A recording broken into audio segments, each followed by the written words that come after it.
ಪ್ರಥಮ ದಿನದಿಂದಾನೇ ಏನೇನೋ ಗೊಂದಲಗಳು ನಡೀತು. ನಾವೆಲ್ಲರೂ ನೋಡ್ತಾ ಇದ್ವಿ ಈ ಒಂದು ದಸರಾ ಪ್ಲಾನಿಂಗ್ ಕಮಿಟಿಯಲ್ಲಿ ಯಾವುದೇ ರೀತಿ ಇದು ಪಾರದರ್ಶಕವಾಗ್ಲಿ ನಡೀಲಿಲ್ಲ. ನಾವೆಲ್ಲರೂ ಕೂಡ ಈ ಪಾಸ್ ವಿಚಾರದಲ್ಲಿ ಬಹಳ ಸ್ಪಷ್ಟವಾಗಿ ಹೇಳಿದೀವಿ. ಅಥವಾ ನಮ್ಗೆ ಇಷ್ಟೇ ಒಂದು ಪಾರದರ್ಶಕವಾಗಿ ನಡೀರಿ, ಎಲ್ಲ ಜನಪ್ರತಿನಿಧಿಗೆ ಇಷ್ಟಿದೆ, ಸ್ಥಳೀಯರಿಗೆ ಇಷ್ಟಿದೆ, ಬಹಿರಂಗವಾಗಿ ನಾವು ಇಷ್ಟು ಕೊಡ್ತೀವಿ ಅಂತ ಹೇಳಿ ಒಂದು ಚೌಕಟ್ಟು ಮಾಡಿ ಅಂತ.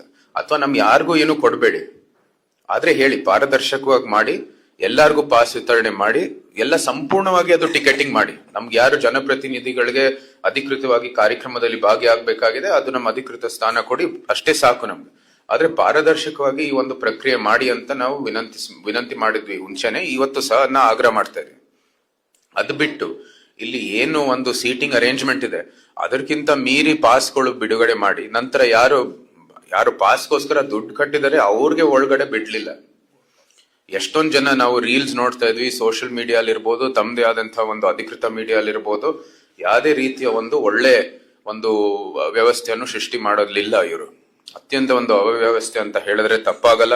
ಯಾವುದೇ ರೀತಿಯ ಒಂದು ಯೋಜನೆಗಳು ಇಲ್ಲ, ಯಾವುದೇ ರೀತಿಯ ಒಂದು ಸಿದ್ಧತೆಗಳು ಮಾಡದೇನೆ ಇವರು ಈ ಒಂದು ದಸರಾವನ್ನು ಮಾಡಿದರೆ. ಪ್ರಭಾವಿಗಳ ದಸರಾ ಅಂತ ಹೇಳಿದ್ರೆ ತಪ್ಪಾಗಲ್ಲ ಅಷ್ಟೇ. ನೀವೆಲ್ಲರೂ ಗಮನಿಸಿದಿರ ಏನೇನು ಇನ್ಸಿಡೆಂಟ್ಗಳು